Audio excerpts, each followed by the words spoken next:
Welcome to Running for Real, a global community with a shared love and curiosity for running.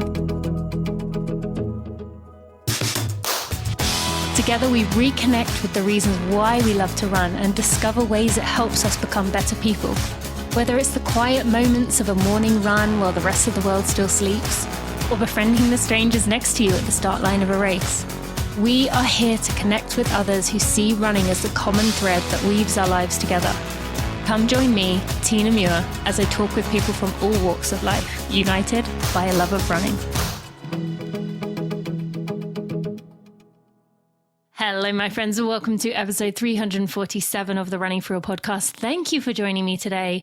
We are just 2 days away, or depending on when you listen to this, potentially 1 day away from Earth Day this year, Earth Day 2023. And I wanted to make this episode a focus on that. I wanted to do something that would potentially allow for change to happen.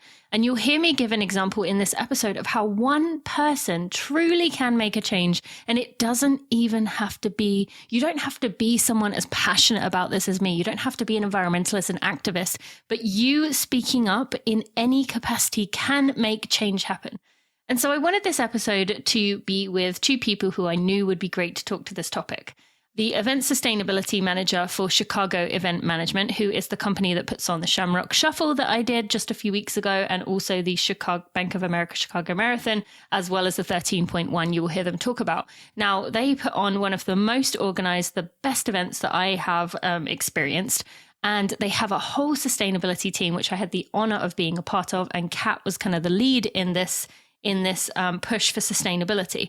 And in addition to that, we have the COO, you will hear me mess up at the beginning, of Chicago Event Management, Michael Nishi.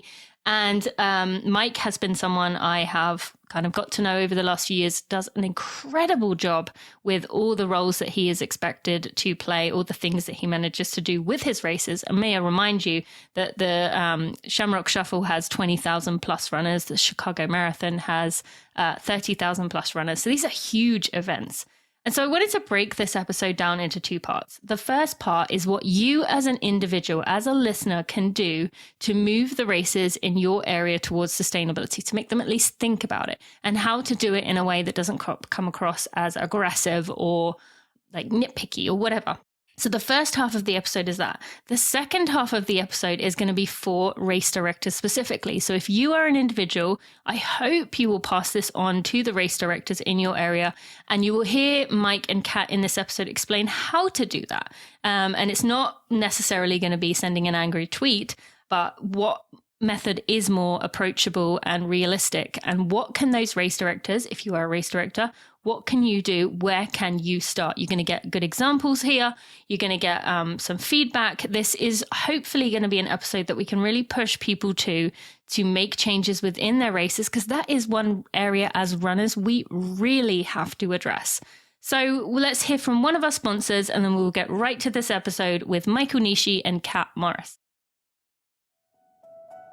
Thank you to GotSneakers for sponsoring this episode of the Running for Real podcast. I am so excited to welcome this new sponsor to our podcast and to tell you about this. This is not even about them being a partner. I am just glad we now have a place to pass along our used running shoes. So many of you have asked me over the years, what should I do with my running shoes once I'm done with them? Now I have an answer for you. GotSneakers is thrilled to be a partner of Running for Real. We are helping to extend the life of athletic footwear through reuse and recycling.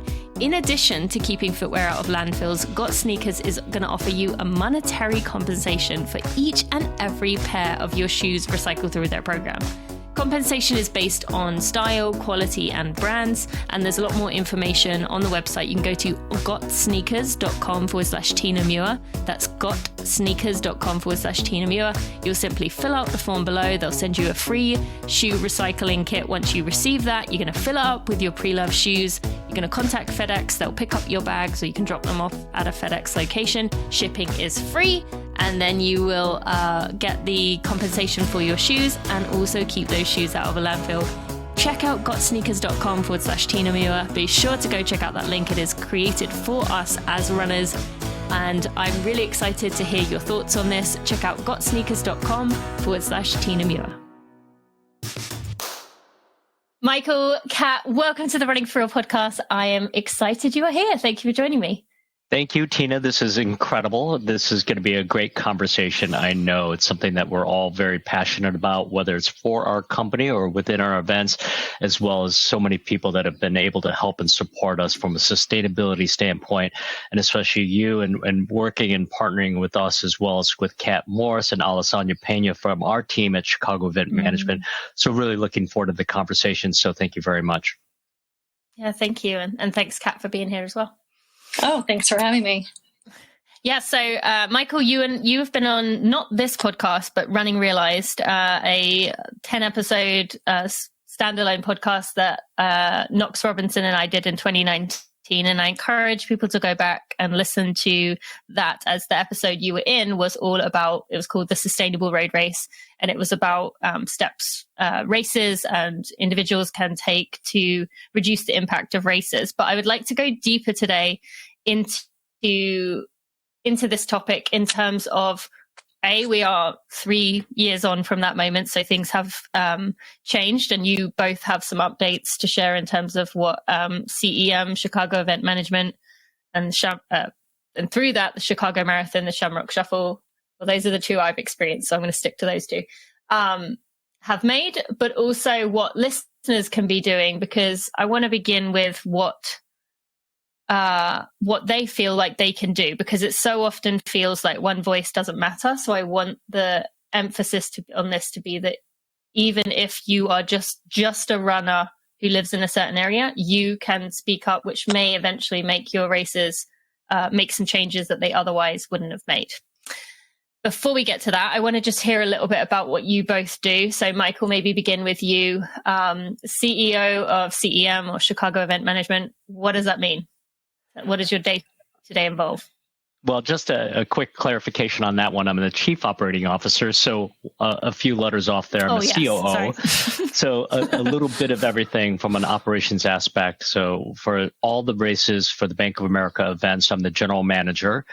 For the Bank of America Shamrock Shuffle, the Bank of America Chicago 13.1, the new event that we just launched last year, and then obviously the Bank of America Chicago Marathon. And then my role at Chicago Event Management, I'm the Chief Operating Officer. So a lot of the focus on the operations, a lot of my focus and time spent on the business administration for the organization.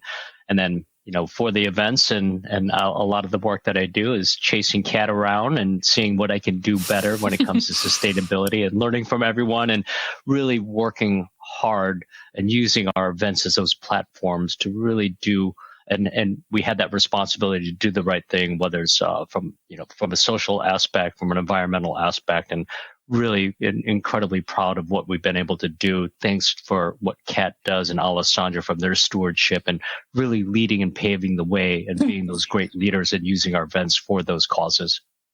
And just before we go on to Kat, you said there about doing the right thing. Why do you feel like that's an important piece of your role, is to do the right thing? Not that shouldn't be an obvious question, but, not always. Oh, I'm sorry. That was a question towards me. I'm like waiting for Kat's response. Sorry, I said. Oh, this one's on you, Mike. Yeah, that one was on me. But in terms of that responsibility, I think all of us have a responsibility in terms of, what can we be doing to help better improve, whether this is the way we work.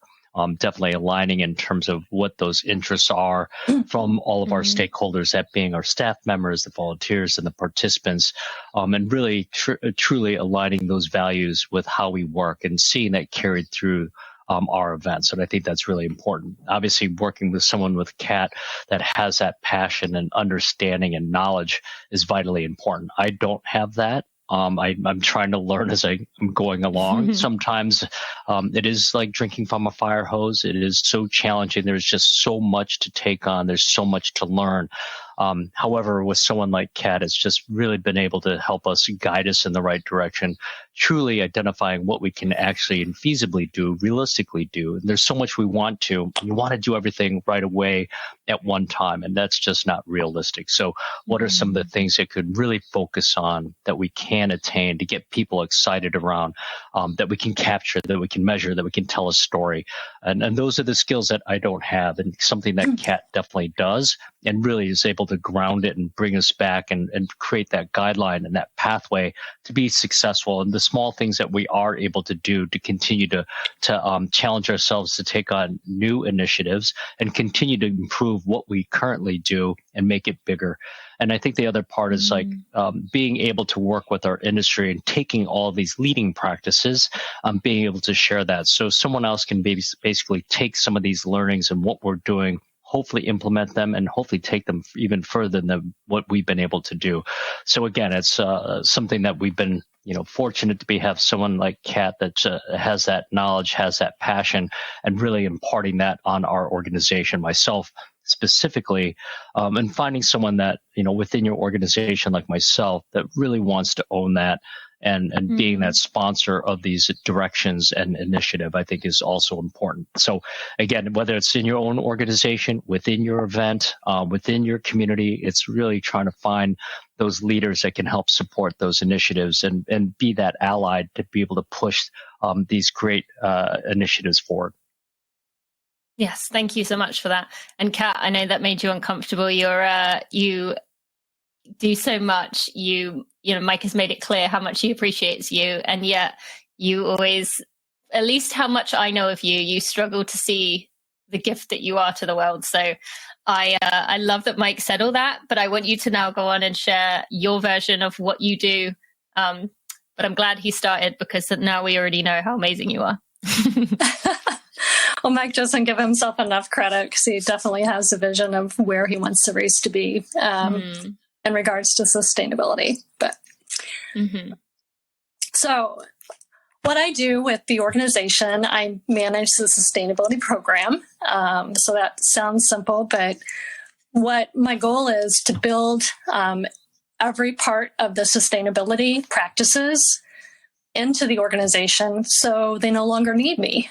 That's my true goal, is to really build those practices, make sure that they're happening, and move forward as an organization. So I work with the Council for Responsible Sport. It's a not-for-profit organization that certifies races, and I've been working with them since 2015 when I started, and getting our races certified. And not only certified, we've been certified since 2010, but also looking to incorporate new measures where we can continue reducing our emissions and improving our best practices. Those things include, I also speak a lot with other races and organizations, because part of what we do is mentor other organizations and races on how they can improve their best practices as well. Mm-hmm. You mentioned about Council for Responsible Sport, and I've talked about them before, but just how, for someone who is interested in this, how critical of a role is what Council for Responsible Sport to this industry? Is this something that people should definitely use as a starting point to learn more about what they do? I would encourage everybody to work with the Council for Responsible Sport. They offer a free tool called Rescore. It's an app that's powered by TCS, and that provides all the different ways that you can build sustainability into your organization. It's free to use, and the only charge would be if you choose to get certified. Mm-hmm. Okay, thank you.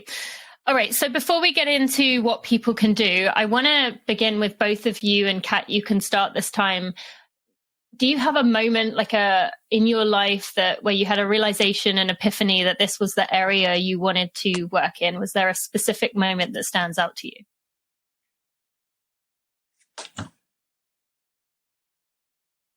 Like for me, I don't particularly have one, but sometimes people do, where there was I'm interested in this, but most people, it doesn't seem to be on their radar. Do you have anything? Well, for me, I guess, and working in sustainability, I guess I first began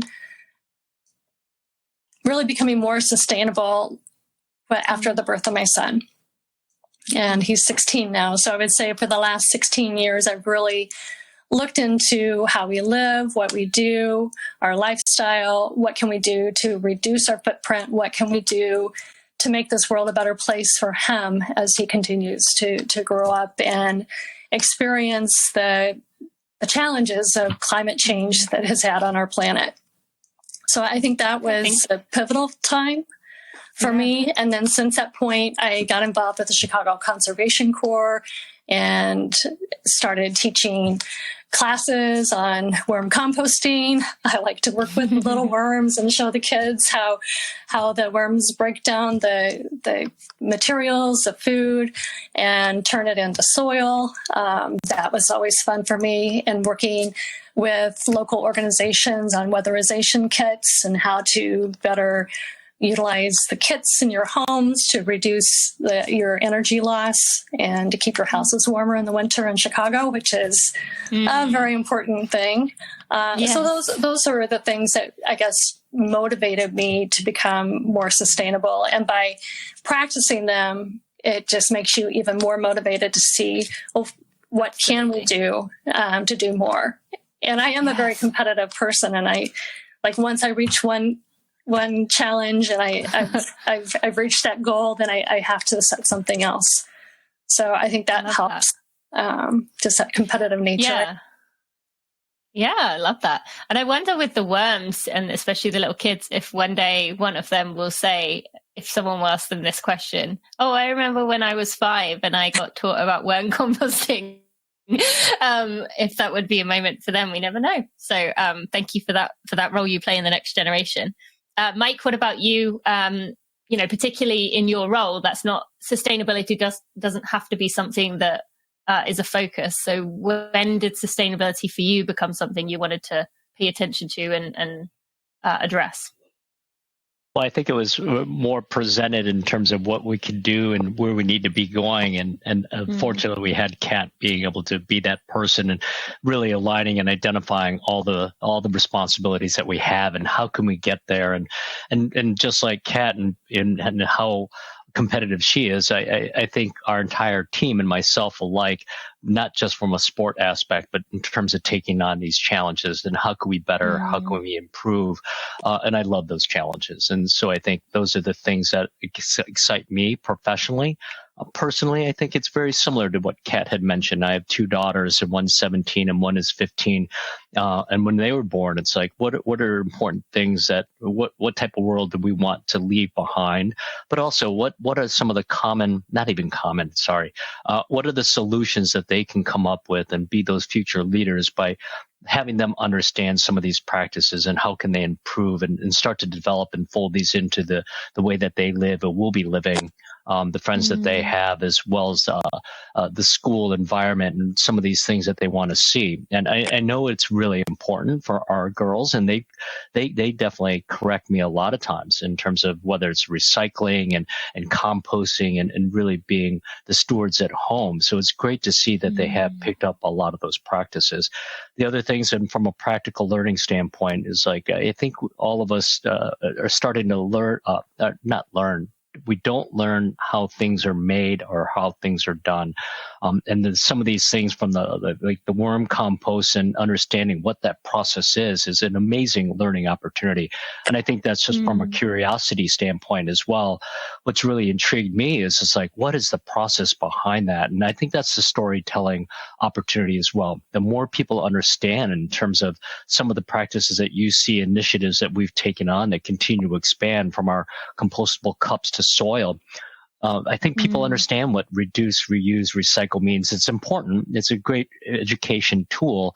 But once you start to visualize in terms of taking this cup and understanding what that process is and what the end result and outcome is and what you can do with it, it becomes that aha moment. It's a tangible learning opportunity. And really for our kids to learn, it's like, wow, I didn't know you can turn or convert something like that into something else.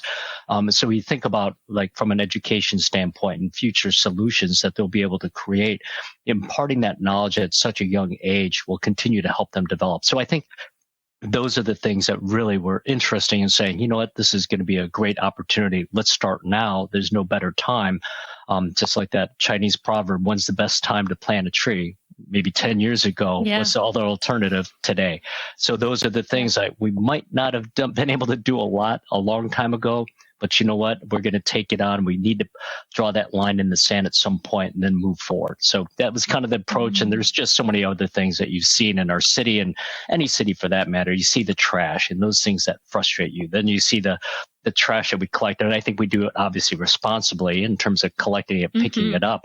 But those things you just see around you on a daily basis. Like, we can do better than this. It's like, how can we do that? And it's just about our youth and giving them the information, and they can help develop and create those tools that just make us better, and coming up with those solutions to have that impact on humanity.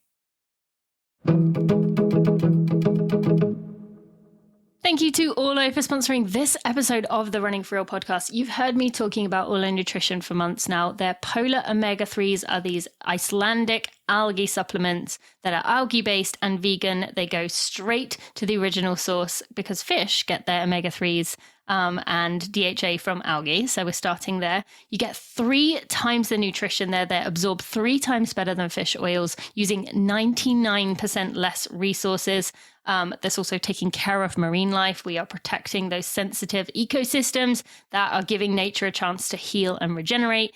And these are carbon negative. These polar omega-3s are, their processing that they use to make them sequesters carbon, which means takes it out of the atmosphere, which is amazing.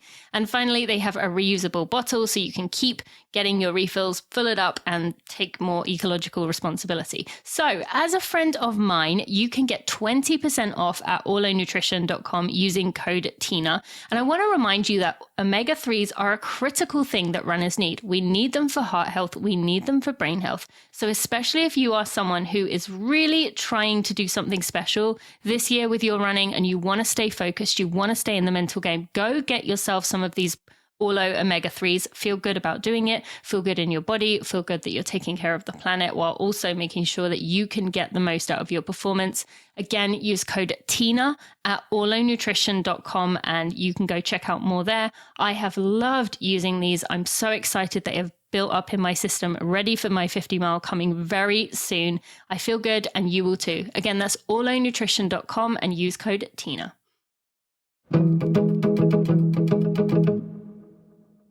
Yes, thank you so much for sharing that. And, there's a few things that coming to mind as you're saying that. And, one, Kat and I had many conversations while we were head deep in sorting through things a few weeks ago, that, it is quite satisfying to see the difference in, like, seeing these giant sections of plastic. What's the wrap called? Stretch wrap. Stretch wrap, like, all piled up, ready to go to one place, having the compost truck being full and being like, wow, those all are going to get made into this soil. And then also seeing, the recycling going off to the correct place. And it's very satisfying to see it because, as you said, Mike, you do see on a daily basis so much that you can't do, but it is good to be able to see it kind of come to life in that setting. And it really gave me a lot of hope and does every time I come to work with you both.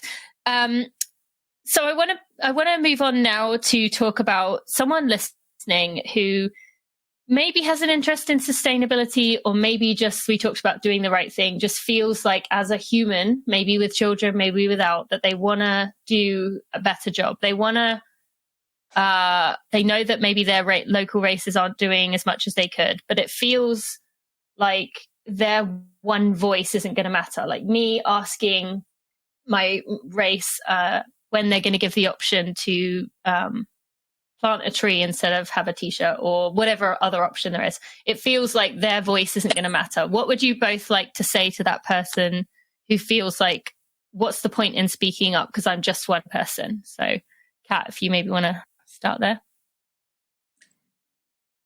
I think you have to look at it as you're one person, but there's thousands of people that run that race. So if other people lift their voices, then you've got a community of people telling that race director that, yes, there are people out there that are concerned and do want to make a difference. And then vote with your pocketbook. Choose the races that are being sustainable.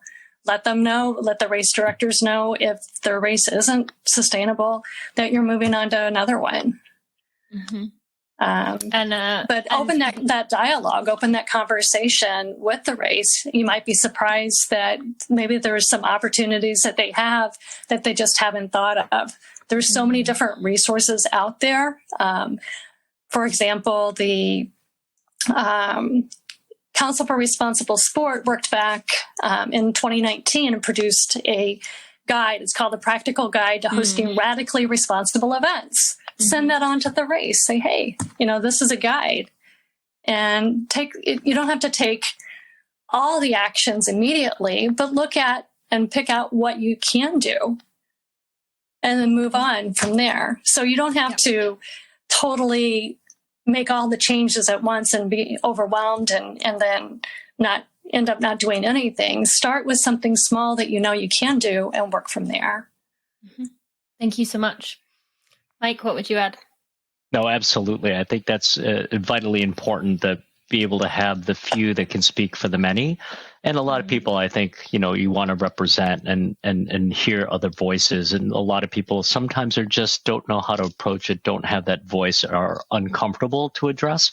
And I think it's our responsibility as an organization. And I think we need to find a better way to do this as well, is to understand what's important to those individuals, what's important to our stakeholders, being the participants, being the volunteers, being our event staff, and making sure that we're reflecting what's important to them as well. And in asking those questions about sustainability, what do they want to see? What are some of the choices that they'd like to have created? From an event organizer, it's kind of tough. It's like you can't just assume and do everything for everyone. That just doesn't work. There's a lot of things that we want to do and that we imply in a sense in terms of, this is what we feel that the participant wants. This is what they want to see. And sometimes we don't get it right, but I think our intent is always to do the best. In this case, I think it's just like understanding what's important to them and be intentional in some of these questions that we asked, to see if it is about what are certain things that they could live without, that being a t-shirt, a medal. I know it's important for other people to help them and their achievement to really reflect and recognize what they were able to accomplish. So can we create a balance? Yes. Are there options then? Say, hey, we know there are a population that needs and wants that. Maybe there's another population that you make it an option not to receive a certain item. You recognize them with a different color bib or whatnot.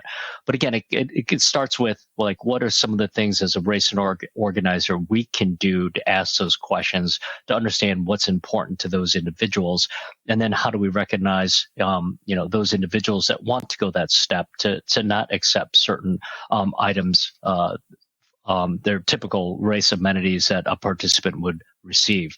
So again, I think those are things. It's just tough that not everyone can assume that we know everything. And sometimes it's hard to understand what that participant needs. And I think we need to do a better job just finding that way to communicate and connect with those individuals and our stakeholders. So 2 follow-up questions from that, or 2 branches of that. For someone who lives in a city with maybe smaller races, they are going to be able to know the race director, see them walking around. So I want to address them, but I also want to address someone like, Mike, with you at one of your races. The average runner is going to have absolutely no access to you on the day. You're going to be here, there, and everywhere, which you are. What are some ways to reach out to people who have the potential power, the race directors or whoever that equivalent is, to make changes? What are some ways they should reach out to them, and what are some ways they should not reach out to them to try and make change happen? So maybe we can start with smaller races. What would be your suggestion there? I'm assuming you don't want to go up to them 5 minutes before the start to talk about this, but beyond that, what else, what other advice would you give for someone who does want to say something? Yeah, I think we're always we try to be, and I try to be as accessible as I can. Obviously, there's good times to connect or try to connect, and ones that aren't, like race week or weekend. It's not going to be a good time to try to have a conversation around this. I think just going into a general email box and again, just saying, love to be able to connect and connect me to someone, a race director, or anyone within the organization that would like to talk about sustainability. I've got some ideas, and I think the way that you'd present it is not just, I don't like this. It's like, well, here's some things that, just like Kat mentioned, here's some resources and materials that I think can definitely help improve the event, and especially when it comes to sustainability. I think another great approach, and I think Kat might agree or would agree, is like, if someone has that interest, why don't they also come in, help with the solution, and then also help and say, let me raise my hand and be a volunteer. Let me help take on some of this responsibility. I'm part of a running club, and I think this is really interesting, and we want to see some change, but we're willing to help support. So I think just in addition to raising awareness around certain things that you'd like to see, coming in with practical solutions, as well as raising that hand and being part of that solution, would go a long way. So again, you would get my attention quickly. You walk in with solutions and you're willing to help work side by side with us.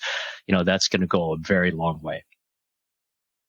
And then what about bigger races where someone, is it better to send a tweet or to still send that email knowing it might get lost in one of the many emails? What would you say for, the level of races that you are, one of the majors or something of equivalent? I still think what I mentioned, being a small event, that would work with us. And again, I think we appreciate that direct feedback. Of course, you can go through a social media channel, but I would go through the same thing. It's like, we love this event, and this is how we'd even love it more if they were able to address this, right? And so there's a positive way to go about it, then there's a negative way to shout about it. It's going to get our attention, but what type of attention do you want from us? Do you want us to respond? Do you want us to react? In terms of being able to respond, it's like, that's the attention that you want. It's like, oh, Tina, that was great, and I loved what you said about this on Facebook, Twitter, whatever social media channel you're going to call attention to, and that was great advice. Let's talk about this. So again, I think there's intentional ways. I think there's different ways, which is great. You need to find the way, and all events, whether small or big, we're going to have some of those social media channels. We have that email box. So whatever way that would work to get our attention, I think is going to be a practical way. But just again, I think it's the tone, the way it's delivered, and what information they're providing that will really get the response I feel that they're looking for. Okay. Kat, would you add anything? No, I think Mike really covered it well. Okay. Yep. All right. So then let's move on for race directors, COOs, any other person who is involved with putting on a race, who is listening to this. We've talked a little bit about why it's important to make sustainability a focus. And I would love for you to maybe begin, if you both had examples, I'm sure you've seen different things of how you have seen the initiatives, the changes you have made within the races, how you've seen it come to life, how you've seen this positive change, how you've seen something come out of it that's really impacted you, just to begin. So Kat, if you want to share some like key highlight moments from these initiatives that you've put out. I think probably the biggest initiative we've had is composting for the event. So we produce over 1.8 million cups on course at the Chicago Marathon. So what do we do with those cups? The 60,000 bananas that are served both on course and in the park. There's a lot of banana peels that need to be taken care of. So by keeping those out of the waste stream and composting them, we're able to reduce our emissions, first of all. But secondly, we're taking those organic materials, taking them to a compost facility where they break down into a nice nutrient-rich soil. And in the springtime, we take that material and donate it to local community gardens in the communities that we impact. So I think that is probably our our biggest story and our biggest impact in our program is just the sheer amount of compost and organic waste that we're keeping out of the waste stream and turning it into something good. It's truly a closed loop circular story that I wish everything we produced could have that type of circularity. So to me, that's the biggest one we have. Yeah, no, I mean, I've loved seeing that. It's been so cool to be a part of that and witness the journey of that as well. Sorry, Mike, continue. Oh, no. I love that story as well. It's one that you can visualize and you can feel. And it really does enable us to connect, and even outside of our events. So it takes time to break down, that type of compostable material into nutrient-rich soil, and then you can take that, and then you can do a volunteer project like the one that we did. Two different ones that I remember distinctly is one we were able to take the soil and then reintroduce that into a park that was adjacent to the course within the community. So that took a few months after the race. So again, we're always trying to find ways to go beyond our event week or weekend or race day. And here's another opportunity that we stay engaged in our community with our volunteers and able to extend this and tell that story and get other people involved, even from the community, and not the ones that are just within the event. Vitally important, but now we're able to show and illustrate, here's some of the great work we're doing, and here's how it's impacting our community. Another opportunity that we had, and that was given to me through Kat, is a lot of the work that she does on her own in the communities. And for example, working with the community garden, being able to do that and then reintegrating that soil into those community garden beds.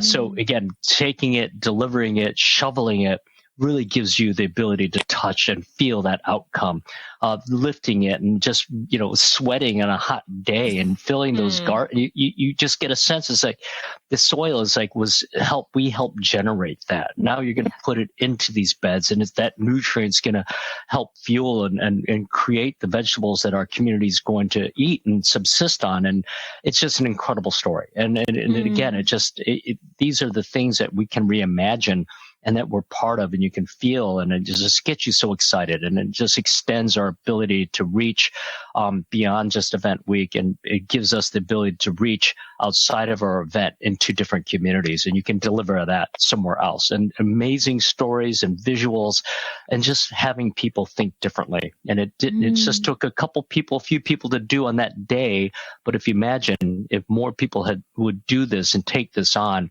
it'd be amazing in terms of how we're all working together for these types of solutions. Yes, and the day I worked the expo at last October, it was really amazing. And I've told the story before about how when Chris Mosier and I were standing there trying to get people's attention, and they'd look the other way, like, I don't want to talk about sustainability. But when we'd get them over there and you'd explain about the soil, about the cups to soil, you'd see this wow, that is actually really cool. You'd see this shift from I've been sucked in by a market research person kind of look on their face to wow, that's actually really fascinating. And it was amazing to see the shift in them of sustainability can be cool, and just wow, that can have impact. So I definitely got to see that up front myself. I would like for one of you to respond to the fact of why it's so important, particularly with races. Again, this is speaking to race directors. You mentioned about the soil going back to a park adjacent to the course. Now, those who are well versed in sustainability know that there's a huge intersectional piece in terms of environmental justice that needs to be talked about. But why is it so important to give back to the communities along the course? Because that's something that, while it sounds like it should be something obvious, often the parts of races, the course doesn't go through neighborhoods that tend to benefit from the race. So why is this such an important piece that you give that soil back to community gardens along the course?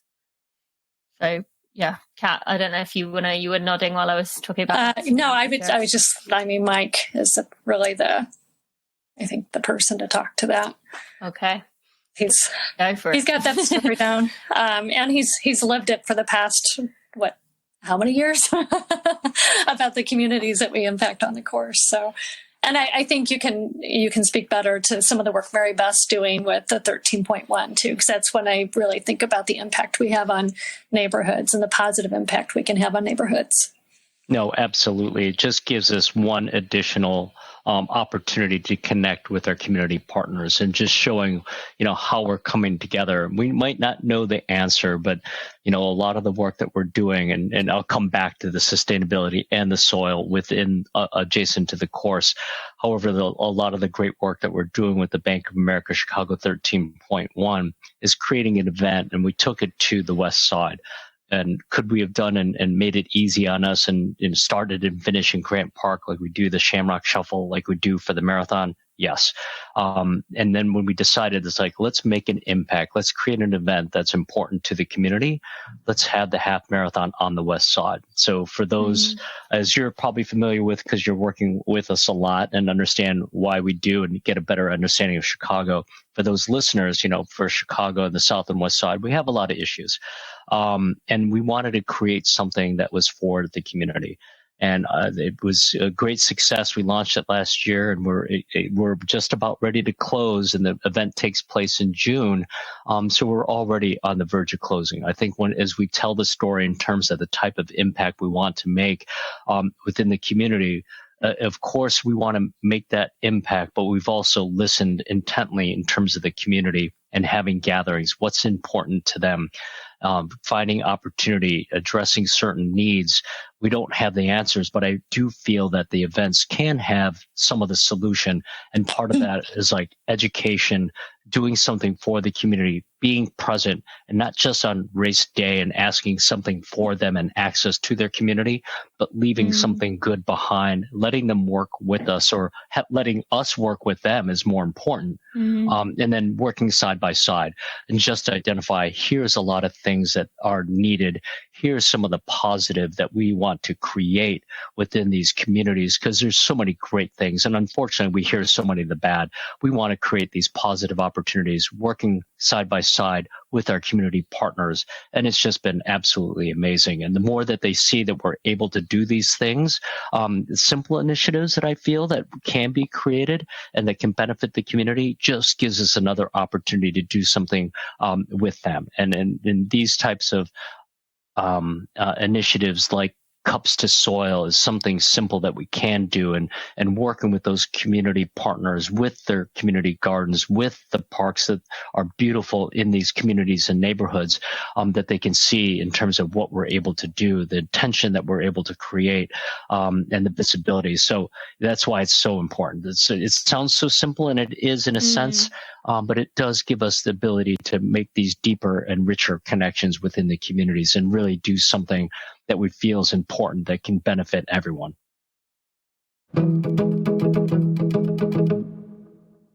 Thank you to Tracksmith for sponsoring this episode of the Running for Real podcast and for supporting me and the work we are doing at Running for Real. Tracksmith is an independent running brand inspired by a deep love of the sport.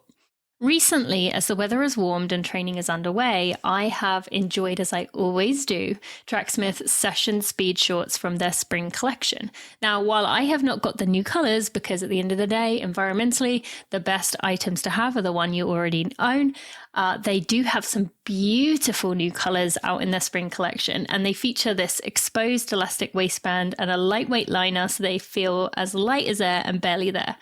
From the first time I have worn them in 2019, they look exactly the same. They work exactly the same. These are durable and long-lasting and beautiful shorts. For first-time purchasers, you can use code TINA-NEW. That's Tina New, N-E-W, for $15 off your order of $75 or more. For returning customers, you can use code TINA-GIVE, which is going to give you free shipping and a donation to support Track Girls. Track Girls is empowering girls physically, mentally, and socially through track and field empowerment workshops and grants. It is founded by Olympian Michelle Lewis Freeman and just doing some wonderful work there. So be sure to go check that out. I also just quickly want to remind you that Boston and London, there will be events at Tracksmith. I will be at both. locations for their events. So be sure to go check out the links in the show notes or at tracksmith.com to go see what events they are doing. The Boston Marathon weekend, at the London Marathon, they will have some fun shakeouts, some other fun events. Be sure to go check that out. And I would love to see you there if you're going to be there. Be sure to go to tracksmith.com/Tina to find out more about my favorite items. So be sure to use those codes and go get yourself some of those session shorts. Yes, thank you so much for explaining that. For someone listening who has a smaller race, and when I say smaller race, it could be anything smaller than yours, and they're saying, well, you're CEM, you have a big budget, you have resources, we don't have that. Sustainable or environmental or recycled materials are expensive. I can't handle that. What would you both like to share with them in terms of maybe they don't have the same resources, but they're nimble, they're smaller, they can adapt and move quicker. So like, what would you like to remind people listening who have races that are smaller and are thinking that they're at a disadvantage because they're not the size of the CEM events? Well, I'll just start with an example. One of the initiatives we had was reducing the amount of paper we use. So we digitized all of our guides, our media guides, our participant guides, every guide that we have. And that did two things. One, it reduced the amount of paper. I mean, it's something like 48 tons of paper, and also reduced our emissions by 400 metric tons. Mm-hmm. So that was a huge initiative. And by simply not using that paper and digitizing it, that also provided, paper costs money. So that reduced our cost. And then we turned and used that money to invest into our more sustainability initiatives. Love that. Right? And so you should also share about the carpet. What's carpet that? One's also, the carpet thing is also an interesting one. I'm sorry, which one? Removal in the expo of the removing the carpet. Oh, yeah. Yeah. If you want to, do you want to explain about that one as well? Yeah. So God, what year was it? Is that 21, Mike? I think it was 21. We've only produced 2 marathons since since the pandemic, and I'm already confusing them. But in 2021, we introduced an initiative to remove the carpet and not have carpet in the community areas of the expo. And we wanted to see, well, what is the environmental impact of that? And we worked with a graduate student at a university in Oregon, and he calculated, well, what is the environmental impact of that? And through his work, we were able to show we avoided 50 metric tons of emissions by not using that carpet. And as we dug into it, we discovered that carpet, it does get reused, but they ship it down to Georgia to wash it and then send it back. So just looking at all those, he factored all that in to determine what is the advantage of not using that carpet. Mm-hmm. Yeah, thank you. And those are just, simple things of where you can save in many ways and also reduce your environmental impact. Mike, what comes to mind for you? Well, everything that Kat mentioned, and I'll just add with that carpet, as you can imagine, we used to do wall to wall in McCormick Place, one of the largest convention centers in the United States. And it took more than one truckload, as we're talking semi-trailers, to be able to pack up the rolls of carpet, to take them down, to clean them, then bring them all back. So again, we realized it's like, wow, it looks great, but the impact that it's creating, a negative impact in terms of what it takes to produce, as well as what it takes to clean and ship back and forth, just wasn't worth the expense either. So from two different ways, it's sustainable, but it's also a great way to, from a cost saving standpoint, that obviously impacts the bottom line of any event. Some events are like, well, we don't even have an expo, we wouldn't even carpet it. But for those that have that, those are things to consider. Something that would be practical that a lot of us do implement or need is bib numbers, right? So one of the things that we've done in the past, we haven't figured it out, and we know what it would take to do the marathon to do a dynamic bib assignment versus pre-assigning bibs and having Tina's bib and packaged and having it all laid out. But at Shamrock Shuffle, for example, we did dynamic bib assignment. So you show up, you come in, show us your confirmation. We just grab a bib number off the stack of the pile, assign it to you, and then boom, off you go. And for the marathon, we have a pre-assigned number. So Tina Muir, your bib number 1234 is in a pre-printed envelope, all there. So if you didn't come, we have now a pre-printed envelope. We have a bib. We have a timing tag on it. So again, it's just the new way to do it with the dynamic bib assignments. Now you're able to just assign a bib in the stack. There's other events that are also assigning a bib number off the stack and a timing tag and being able to do both at the same time. At least we're at the point that we're just taking a bib number that has a timing tag and assigning it at that moment. But we'll probably get to that where we can do the timing tag and the bib and then assign those simultaneously on site. So it's saving you resources, saving you money, as well as saving you staffing. So you could do everything with a much more limited staff, not doing all the pre-packing, not doing all the pre-ordering, not doing all the shipping, and doing everything on site. And that's from small events to large events. So that's something practical, and probably a lot of events are currently doing that. So that's just one idea that's very scalable from a small person event to a larger event like ours. And we don't have to have the recycling projects post-event either, where we take the envelopes that have those 4 little safety pins in and empty out the safety pins so we can save those for our next event and then recycle the envelopes. So big advantage there too. Yeah. Is there anything else, Kat, as I kind of jumped away? Are there any other thoughts you have on for smaller races, simple places to start, like you mentioned about the paper? So we've been talking with Hiccup Earth, or a reusable cup company. So I know that composting isn't available in a lot of communities, and that's a big part of our story, is being able to compost the cups that we have. So it's an option for other races. It's a silicone reusable cup. The company comes in, they'll help set up your aid station, and then they'll collect, the runners drink their water, toss the cup aside, and they collect those cups, take them back to the facility, wash them, and reuse them. So you're just paying for the service of them providing the cup. In a lot of cases, that's less expensive than having a compost service come and pick them up.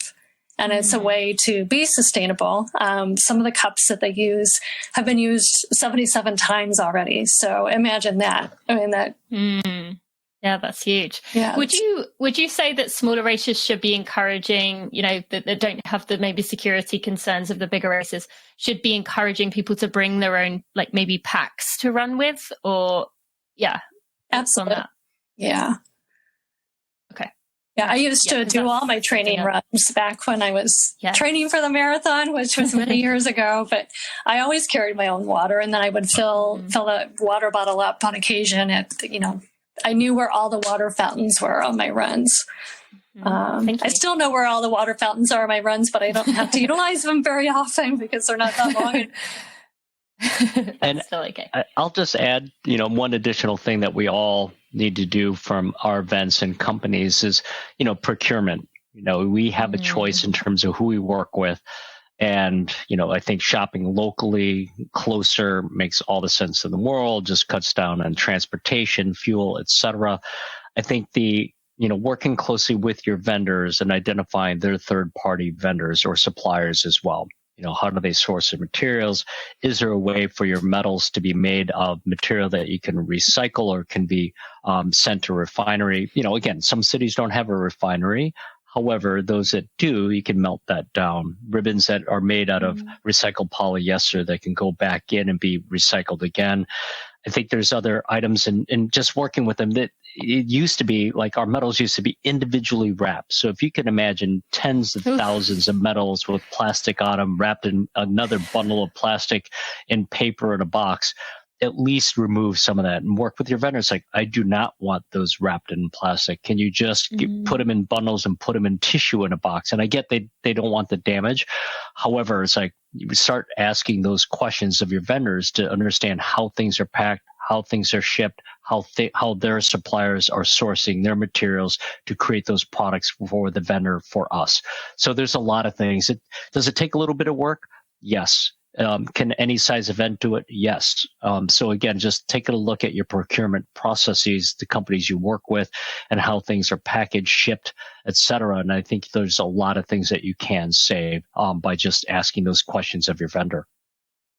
Thank you so much.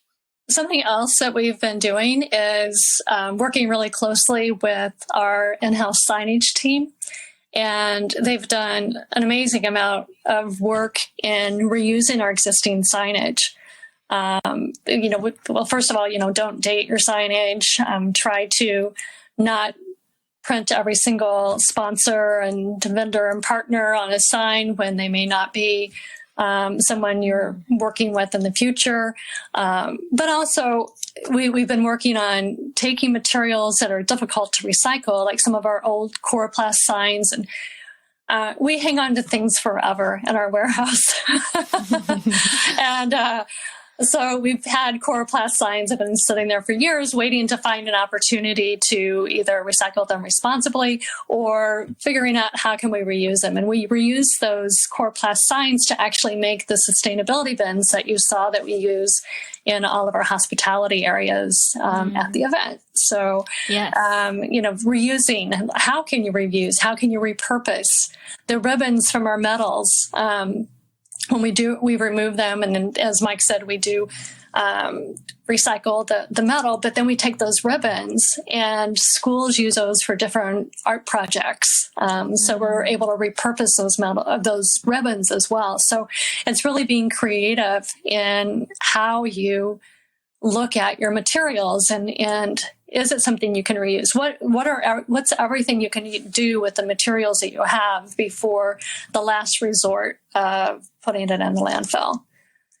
And looking at those material choices, when you're looking at that, you look at the total life cycle. You see if it's reusable, repairable, recyclable. As Mike said, the point of origin, where is it coming from? Is it made in the U.S.? Is it made overseas? Then you're freighting it over, and all those additional costs that go into there, and you're not supporting the local community, the local, Kat, I just you reminded me that I meant to ask earlier, and I got sidetracked. But this is a slight jump off topic, just back to where we were for a minute before I continue. You mentioned about like the cups and banana peels, particularly. I would love for you to just quickly explain why, when people think, okay, well, banana peels, that's going to break down in a landfill. So what's the problem with banana peels going in the landfill? Can you just explain why it is so important to compost items like, banana peels, apple cores, orange skins, things like that? Yeah, so food that goes into the landfill create emissions and methane, especially as it breaks down.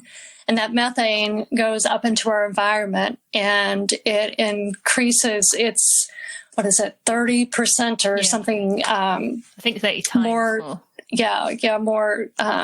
More polluting than carbon. Yeah. So, yes. So yes, it's very important, even though it seems like, but a banana will break down, especially if it's in a plastic bag. It's going to create methane, and then that's going to, be more harmful than even carbon dioxide. So just wanted to add that back in there. Okay, getting back on track. for racers who are saying my numbers are down, I'm just trying to keep up and survive, the thing that people that runners, participants seem to want is more swag, more stuff. They want the big hoodies. They want multiple items. That's what's attracting them to events. What would you both like to say to race directors who just feel like they're trapped, like more and more stuff is the only way to entice people to their races? So Mike, maybe you could begin this time. Well, a lot of that, again, when we go back to the very first part of the session, is just, did we actually ask that question? Do we actually know what they want? Are we just in this cycle to see is like what other races are doing and adding more bling and just adding more merchandise and a participant shirt and a finisher shirt and a medal for this and a medal for that? I don't know if that's needed. I do feel that all the work that we're doing from a sustainability standpoint, from a social aspect, this is a great time, especially we're being challenged now in terms of how do we get in front of the Gen Z participant? How do we get in front of the young millennial? And if we're not aligning with their interest or their values, they're not going to participate. Do they like the big hoodie and whatnot? Maybe, but I think it's more important in terms of their events and our companies are aligned with their interest. And I think that's going to pay dividends and really answer a lot of the challenges that we're hearing. It's like these young millennials and these Gen Z participants aren't coming to our events, but I think we're not promoting or presenting them in terms of all the good that we're doing. And once we do that, I think you're going to see them come to our events. So again, I think there's certain things that we can be doing. Maybe there's participants that don't want those items, and if we can give them the choice to select, I think that might be a great option. But the other one is like truly understanding what a lot of their values are. And you can see, just a little off topic, but we just had an election for a new mayor in Chicago. We have a new mayor. And everyone in the pundits thought it was going one way, and it actually went the other, which is, I feel, going to be great for the city. But the decision was made from the young voters. They came out in force, and they wanted change. So you're starting to see it's like what's important to them. They're now able to have that voice and make those decisions. So you can see that important issues and things that organizations and especially elections are important, and they're making their voice heard and their selections and choices heard as well. So again, I think we need to spend a little bit more time in terms of understanding what our purpose is. Purpose-led organizations, purpose-led events, I think will resonate and really make a difference in terms of those individuals that we're trying to attract to our companies, from recruiting, hiring, from recruiting volunteers, and they want to volunteer. Who wants to work for an organization or volunteer your time if they don't align with your values? Not many people. And then participants as well. So again, I think that would be my answer in terms of all the swag. Maybe there's still some, but maybe not at the level that you've seen. But again, I think it's really diving in deeper into what is your purpose? What is that mission, vision, purpose that you can help communicate to attract those volunteers, to attract that younger demographic to participate? So I think that's a challenge that all of us really need to dig deeper into. And I think by doing that, it's going to solve a lot of the issues that we're facing, whether it's registration, whether it's, the revenue part, sustainability, recruiting. I think there's a lot there that we need to explore and spend a lot more time on. Thank you. Kat, what would you add? There's nothing to add. Yeah. Yeah, got it all. Yay, Mayor. Yeah, I actually didn't know that, so that's interesting and good to hear. So then, are there any other final thoughts? We obviously are going to put the Council for Responsible Sports guide into the show notes for people to go get, for racers to go get. Anything else you would like to remind people who are in charge of events, are race directors, have some kind of connection to someone who is putting on races, and they want to make change, but they, haven't to this point? Anything else you'd like to share with them? So yeah, Kat, maybe start. Well, there's something I thought about that I wanted to mention earlier, and that is, as Mike said, we work with our vendors, we work with our partners on seeing what they can do to help us become and be more sustainable. And one of the practices we've started is also recognizing those vendors and partners that are making a difference in our races. So in 2021, we first produced the Chicago Marathon Sustainability Guidebook, and we updated it for 2022. And that's something that we provide to all of our vendors and our partners. So not only are we talk about best practices, and we provide appendixes in that to talk about how they can be more sustainable, but then also recognize the efforts of those companies that are helping us make a difference. Have you seen some of them make the changes you've recommended in that, or like at least show some initiatives like they're thinking about it? Yeah, I would say we're all moving in the right direction. And I think by actually having those conversations with those vendors and with those partners and providing them with what we see our vision, and then working with their vision and aligning and coming together with new initiatives has really been exciting to see. Mm-hmm. Thank you. Mike, anything to add? I think some of the things, everything that we talked about, and it sounds overwhelming. It's like drinking from a fire hose. And I was like, everyone's going to say, well, we didn't start. It's too late. It's not too late. You got to start at some point. And to be practical, start small, and you'll find that other people will be there in your support and want to grow and be challenged by this. So really, you'll find other people in your organization, in your event, in your volunteer groups and network that want to help you to develop these different projects, programs, and initiatives that they want to see support the event and support their communities. So again, it's never too late to start small. But again, you'll definitely feel and see the results in a short amount of time. Yeah, I think that's a really good way to finish up, because I'm glad you spoke to the overwhelming thing, because it can be simple to look at what you have done with through CEM and say, well, the relationship with Urban Canopy, who picks up the composts and does all kinds of incredible things.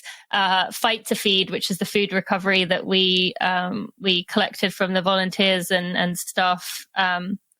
Meals took to them, and they then turned it around to make meals for others in the community. All of those things, in addition to what we've mentioned, can seem like a mind boggle for many people if this is the first place they're starting. But Mike, you mentioned like start small, build from there. And when you do start talking about these things, people like me are going to notice it and be like, "Ooh, let me help," and come out of the woodwork. So thank you for sharing that, because I think that is important. And last question on that note: if someone doesn't have someone in their community, in their team and their staff that is passionate about sustainability, they don't have the maybe resource to bring someone on financially, do either of you have any advice for finding someone, or what step they should take if they really want to address this but they aren't sure who they can ask to help with this? Yeah, I think one approach, and I think we've been successful, is reaching out to the schools, whether it's the high schools and they have their sustainability clubs, and there's going to be some interest, whether it's by that educator or the students themselves. And then university, which has more of the programs that we get involvement from Loyola University as an example. The volunteer network, and again, we all have volunteers, and just by being able to communicate with them, you'd be amazed in terms of how many people would pop up, because they will want to work with us. So that's what I feel is the best way to be able to find the support and the resources in order for us to continue to start to begin with. But then in order to continue to grow, the bigger these programs are, the more complex and the harder they are. And, can't just do this on our own. Then we had Alessandra, which is great. And then Alessandra was doing this as a part-time person, as a contractor. Now we were able to hire this individual as a full-time individual. So again, as these programs grow, opportunities grow as well. And that's what we're excited about. Then you're talking about, again, as a success, everyone wants to be part of it. Now people want to be part of this program and these initiatives, other schools, and it just continues to grow. So again, it's hard to identify at the beginning, but then you look within and with the groups that you have, and you'd be amazed in terms of how many people within your own network have so many of the similar interests that you do. And in this case, there are many. So we're still trying to tap into it. We still need a lot more support. And I think, Kat, and you've seen that as well. We need many more hands to make the work a little bit lighter for all of us. Yeah. Yeah, but that also highlights the importance of building sustainability into every facet of the organization, so it doesn't rest on one person's shoulders, so that once you set what those guidelines are, then you can build those into your best practices. So I don't have to look over every single order everyone makes, because they know what to look for when they're ordering, let's say, a metal or something like that. They know the guidelines. We have purchasing guidelines in place. Something else is that we've worked with the Food Recovery Network. It's a local chapter of a national organization at universities. And the Food Recovery Network does exactly that. They come in and recover any prepared food that you have and help get it out to people that need it, to the shelters. Yes. The houseless, and just other organizations. So we've worked with them in the past, and I'm very passionate about food and food waste. So when you say sustainability, that sometimes people's eyes gloss over, but maybe someone's interested in food waste and not wasting food, or looking at other smaller aspects. So you don't have to find someone that, like, oh, I want to take on the challenge of the whole sustainability of the entire race, but maybe there's something that they are passionate about. Yes, I love that. Thank you so much. I appreciate you both sharing today, all the work that you do, having seen it up close and personal. Both of these humans are just incredible people that I love to learn from. So thank you for joining me. And I look forward to hearing what people share about what their local races are up to now. So thanks. Thank you, Tina. Thank you, Kat. Love being on this episode. Appreciate it. Thanks for getting me through my first podcast. The Running for Real podcast and everything we do here at Running for Real would not be possible if it wasn't for the Running for Real team. While I am the person who you hear from most often and maybe the face of the brand, the rest of our team are such critical pieces of what we do, and without them, I think I'd just be running around in circles with ideas. So I want to take a moment to thank our team. To Jeremy Nessel, who's been with me since the very beginning, Kat McKay, Sally Pontarelli, Kelsey Wang, Sandy Gutierrez, Louise Murphy, Andrew Basola, Alexandria Will, and Maria Vargas. Thank you to each and every one of you for all that you give to Running for Real and our community. I appreciate you, and I'm so thankful for having you as a part of the team. Thank you to Kat and Mike for the information they shared, for the wisdom, for just the genuine relatability and approachability that they gave with that episode. I know it can be really intimidating to look at big races like the Bank of America Chicago Marathon that has 30,000 runners and think, well, that's not the same kind of event I'm putting on. But I hope that episode helped to show you that there are many ways of going about this, and start with something. That is the best thing for you to do. So you can check out links in the show notes, including that Council for Responsible Sport guide, by going to runningforreal.com/episode 347.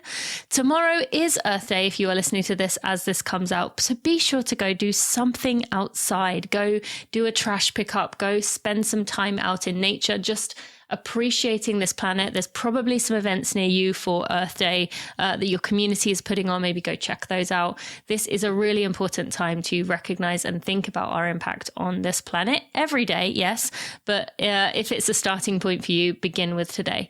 There'll also be links in the show notes to our partners for today, and that is GotSneakers. Those shoes that you have considered worn for you, you can now send them to GotSneakers for free. They'll send you the bag to send off to them, and then they will pass them on to communities that are still very much interested in what you consider a done shoe.